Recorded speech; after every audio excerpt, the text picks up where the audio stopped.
admired business leader and institution builder with an eye for detail, MD and CEO Hindustan Unilever Limited and President FICCI, Sanjiv Mehta has steered HUL to emerge as a business house that touches the lives of millions. Under his leadership, HUL's market cap has soared from $17 billion to over $65 billion.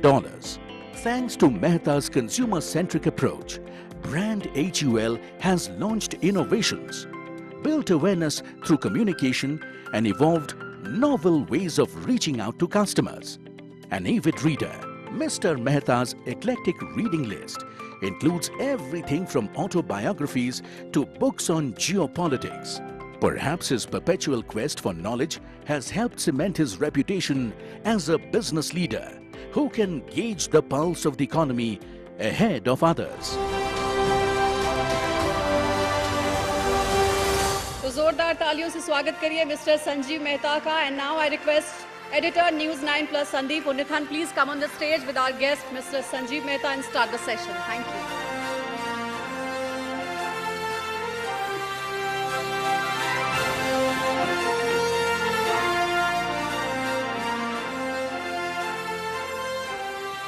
Good evening, Mr. Mehta. Thank you for coming to our global summit. No, absolute pleasure. And my namaskar and good evening to everyone over here.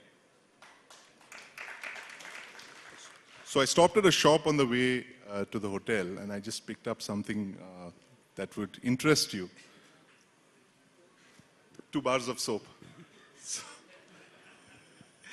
Now they say if you want to know what the... sorry. If this is a bar of soap that has protected the nation for the last 2 years. It might be a humble bar of soap, but that's what the nation relied on to fight the COVID virus. Interesting. I was going to tell you another story about how you, when you want to judge investor confidence, you look at the Sensex. When you want to judge what the common man is looking at, what he's feeling, you look at the soap sold by HUL. So, Mr. Mehta, right off the bat, tell us about, look into the soaps and tell us how you're selling soaps. Is there something that we should worry about? Which of these bars are you selling more, the small ones or the big ones? You know, first, I think we must accept that India is not a homogeneous entity. There are people who can afford not just the Lifebuoy bar of soap, but even a Dove bar of soap. Then there are people, many of them, who have limited resources, would always be looking at how do you maximize the value for the money spent. And Lifebuoy is a great brand of soap. It has amazing value perception. It is the largest health brand in the world. And if you're alluding to the price increase, it is a tough context. It is a very tough context. And this is inflation is not something which is impacting only our country. It is impacting the entire world. Just to give you an example, in US, 8% inflation, they have not seen it in 4 decades. I think the question, important one, Sandeep, would be that in this challenging context, how does India navigate? Yeah, because this is there. You asked my next question there. All right, so let's get on with that. Yeah, it is tough, no question about that. And also a reality, Sandeep, that whenever there is inflation, it hurts the poor much more than it hurts the rich people. So the challenge for India is that how do we ensure that the growth momentum that we have in the economy, that continues, that sustains. At the same time, how do we contain the inflation? And if we look at it, what were the root causes of inflation this time? This was not a demand-led inflation. It started with supply-led constraints, which were because of the COVID pandemic in the world. Then there was very clearly what happened with the geopolitics, the Ukraine-Russian war. Now you also see another factor, which is China's way of controlling COVID in the country, which is zero COVID policy, which is again putting further stress on the supply chain. And last but not the least has been the fiscal stimulus by the developed nations. If you end up spending $18–19 trillion, it would have an impact. So for India, it would be a very tightrope walking. An example I recently gave, it is like a plane not landing on the runway, but on the tightrope with winds blowing from all sides. Yeah, so that's the challenge. And it will require very astute management of both the fiscal policy and the monetary policy. It's interesting you should say that. You should speak to some of my aircraft carrier pilot friends. They use a very similar analogy to explain how difficult it is. But strong headwinds there. You have inflation, you have international events that are unfolding. The US has hiked Fed rates. There's a war in Europe that's on even as we speak. But Budget 2022 has made a very bold attempt at pushing growth, whether it's the spend on infrastructure or manufacturing. That's right. The productivity-linked incentive scheme in particular is a big shot in the arm for the manufacturing sector. How big a game changer is PLI according to you?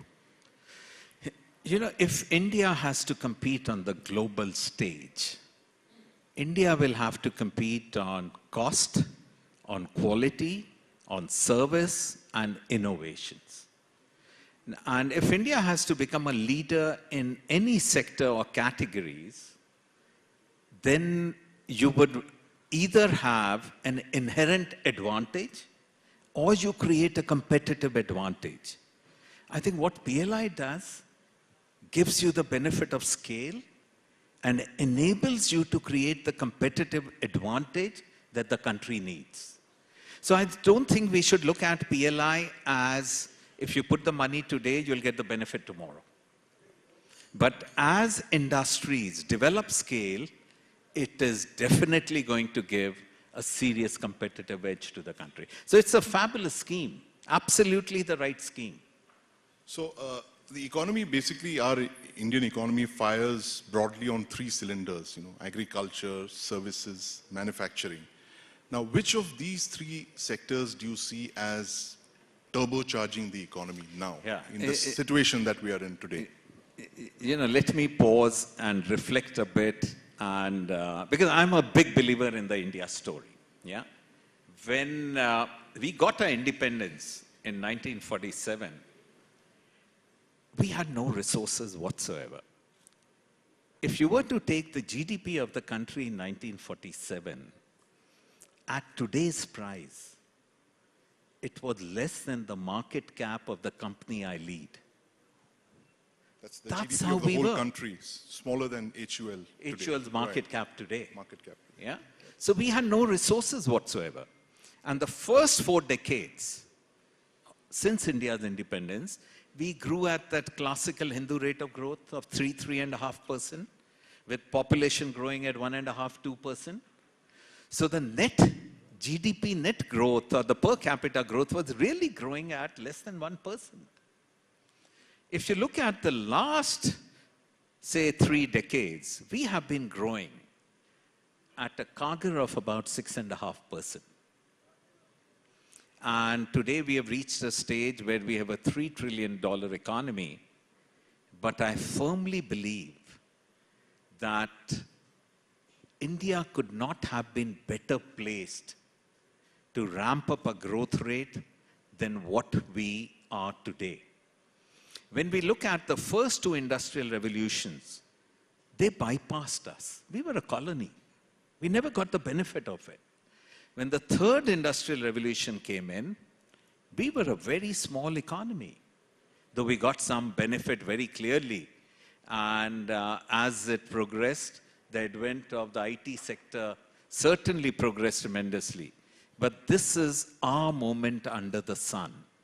The 4th industrial revolution plays to India's strength. With data, technology, it is going to be one of the pillars which would be a game changer. Coming to the components of the economy, take agriculture. When you have 60% of our population in rural India and about 40% of the people who are totally employed working in the agri sector, and if you have a GDP component which is just about 16–18% of the total economy, then this is a non-sustainable equation. India's share of world trade in agriculture would be just about 2.5–3%. It's absolutely meager. If you look at a small country like Netherlands, very small country, it is one of the second or the third largest exporter of agri and horticulture products. India potentially can become the granary to the world. And that's what we should aim for. In India, the urbanization is at a very nascent stage. The urbanization is about 30–33%. We cannot afford accelerated urbanization because it would put huge stress on the urban infrastructure. So in many ways, we have to create gainful employment for people in rural areas. Our challenges today are that 85% of people who work on farms, they do where the ownership of the farms is less than 2 hectares. So again, you do not have a scale. But if we were to, and that is the reason I feel that we may have not been able to go through the reforms in agriculture, but they are inevitable. It's a massive potential staring at us. We have massive acreage under cultivation. We need to go up the value chain. Today, about anywhere from 20–25% of what we produce gets lost in the value chain. Of course. So we need to build infrastructure. We need to bring in data and technology.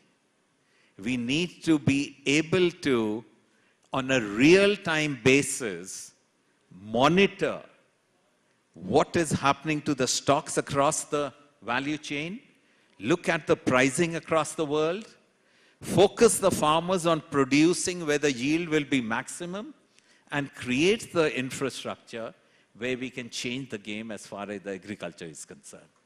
So a lot will be required, but I can tell you it can be done. Coming to industry. Industry, if you look at it, today we have got just about 600 companies which have got a turnover of more than $500 million. It's very small. Basically, we're punching way below our weight. I mean, that's the sum of what you're saying. Absolutely. We have a far bigger potential. And Completely. We're heavyweight boxers or boxing in the welterweight category. That's right. Our potential is there, but today the conditions exist for us to punch above our weight. You know, what you're talking about, what India thinks today. Right. I think the right thing should be, we should aspire for a scenario where what India does today, the world follows tomorrow. That's what we need to do. That's a very interesting concept. What is it that you see that India is doing today that the world can really follow? Oh, there are many things. Like I said... Give me 2 or 3, the big ones. You know, let me tell you that India will have to carve out its own growth path. We can't be picking up from the playbook of someone else. One primary reason is, while our per capita greenhouse gas emissions might be very low, as a country, we are the 3rd largest greenhouse gas emitters. So as a country, we will have to decouple our growth with our environment footprints. While this is a challenge, this is also an opportunity. There is no country in the world today which owns innovation, where meeting the consumer needs at an affordable and accessible price, but on a sustainable platform, no one owns it. India will have to look at innovations from this three lens. And if we can do it, it will be an example for rest of the world. So this is one big area. And this will require, for us, many different things to be done. First is harness the power of data and technology. Unlike the countries of the West, we should not make walled gardens, but use data as a national asset. The second important bit is, I'm not a big believer of jugaad. Yeah? Because jugaad in many ways is an albatross around a neck. Because it means basically innovating around the edges and not making a fundamental difference. We will have to look innovation with a very different mindset and lens. And to a large extent, this could also be facilitated, for instance, by having innovation cities or innovation clusters. If you look around the world and pick up some very successful examples, biotech in Boston, or semiconductors in Taiwan, or digitech in the Valley, some things which stand out over there is that the public sector R&D, or the government-sponsored R&D, the private sector R&D, academia, and startups, they are not just co-located, they collaborate. And that's what becomes a very potent force. Mr. Mehta, there's also this big elephant in the room, and it's called employment. And as we speak today, there are protests across the country because of a scheme that the government has rolled out, which threatens a very large sector, which is the Indian Army, which is a huge recruiter of youth. Now, how do you see moving ahead, in the years ahead, how do you see this $5 trillion economy, that the target that we've set, how do you see this percolating down to the grassroots where it generates employment? Growth without employment is meaningless. Yeah. So how do you see this playing out in the years ahead? So a couple of questions over here, and I will try to answer them. First is, I'm of a firm belief that Agnipath is the right thing for the country. We need army which is youthful, which has passionate soldiers, which is highly trained, and which is well equipped. Gone are the days when you measure the effectiveness of the army with the feet on the streets. No. Boots on the ground, numbers. Yeah, it's not about numbers. It's about how well trained and effective the army is, how well equipped they are. Just look at a scenario. Here would be a great blend of youth and experience in the army. It won't be an aging army. Second is, when this highly patriotic, passionate people come out of the army, they would be a fertile ground for us to pick up, to work in industry. Will HUL hire Agnivis? Certainly, certainly. We would love to hire them. Just think of it, how disciplined they would be. That's a big thing, yeah. Right. So I'm a big believer of Agnipath. Right. So you just said Jai Jawan and Jai Kisan, in short. Oh, certainly. No question about it. Yeah? Now your second question is about inclusive growth. Yeah? Without employment, you can't have inclusive growth. It would be polarized growth. At the end of the day, what the country needs is to accelerate our growth rate. If we are able to cross the chasm that exists between, say, 8-9% growth and the 6% growth, what we have delivered in the last 3 decades, it will be a very different scenario. $5 trillion is going to be just one of the milestones in our great journey. Yeah? If you were to just think of, if you were to do a compounding at 6.5%, we will be reaching about $15 trillion by the time India reaches 100. Right. In 25 years from now. In the 25 years. Yeah. if we were to accelerate that by 100 bips more, the multiplier effect of that would mean another $5 trillion economy. If we were to accelerate that growth rate by 200 bips or 2% points, you're talking about India would be somewhere in the vicinity of $25 trillion economy. That's huge. So $5 trillion is not something which I look upon as very ambitious, because $5 trillion we will deliver. It's not about whether, it is about how soon. So the earlier target was 2025, but I guess after I COVID... think the important bit for us is Right. to accelerate our growth rate, because, also we must understand that it is not just about the absolute size of the economy, it is also the per capita GDP. While we have moved to $3 trillion economy now, a per capita GDP is just about $2,000. Yeah?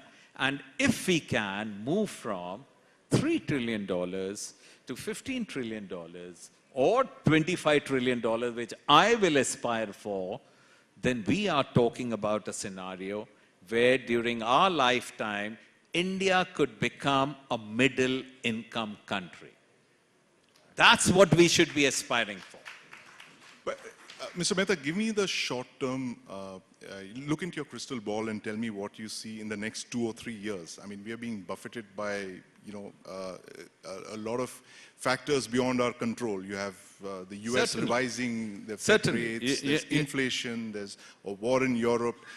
Our growth rates are constantly being revised. And India is one of the major economies to have really emerged out of COVID. See, we are much better placed than rest of the world. Sure. What do you If see you the look at, focus in the next two to Sure, 3 years? certainly. What is it going to look like? If you look at the latest World Bank estimate, where they are talking about that the global GDP, which was about 5.7% last year, the estimate is this year, it would be about 2.9% or nearly half the global GDP.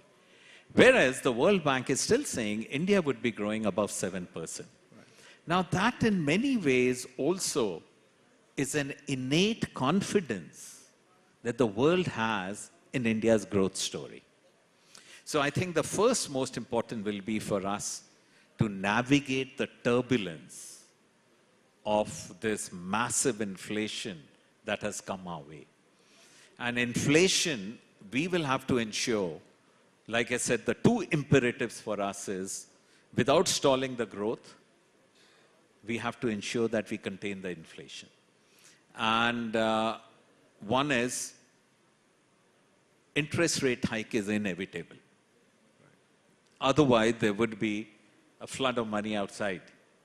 You can't let that happen. And also, if it overheats, you have to contain it.